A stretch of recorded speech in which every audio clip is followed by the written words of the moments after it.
We're continuing on with our learning to move sequence, or our foundational movements sequence. We've been focusing a lot on core and even firing up some of the lower body muscles and our glutes a bit. In this video, I'm going to shift focus today, and we're going to start talking about the shoulder region, specifically your scapula, so your shoulder blades. Now, the shoulders are one of the most mobile joints in the body. That means they're also one of the most prone to injury. So it's super important that we learn how to move these properly and understand certain distinctions in their abilities and their capabilities for how they can move. So I want to talk to you about the difference between something called scapular depression and something called scapular retraction. So if you take a look at my back, right now I'm just relaxed, not particularly thinking about what I'm doing with my back muscles.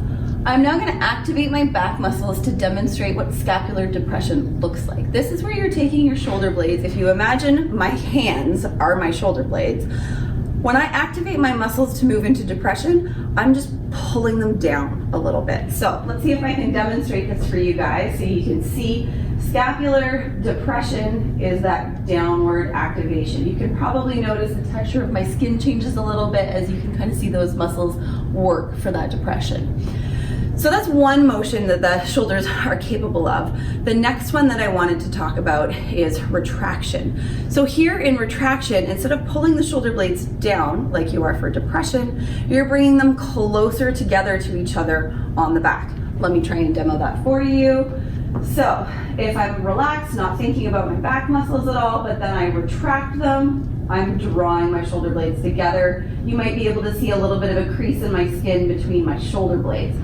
I'm going to turn sideways now because I'm still in retraction, but I want you to notice that here, what's going on with my core. My ribs are still engaged, my upper abdominals are engaged, my lower abdominals are engaged, my hips are still stacked, or my ribs rather, are still stacked above my hips. What's really common with scapular retraction is people say, oh yeah, I can put my shoulder blades closer together, and this happens.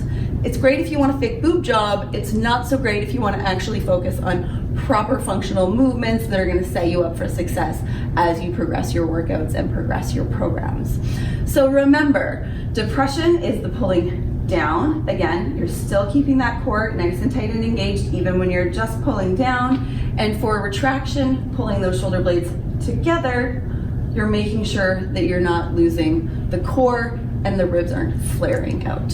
Keep practicing those two on your own and you'll have them mastered in no time.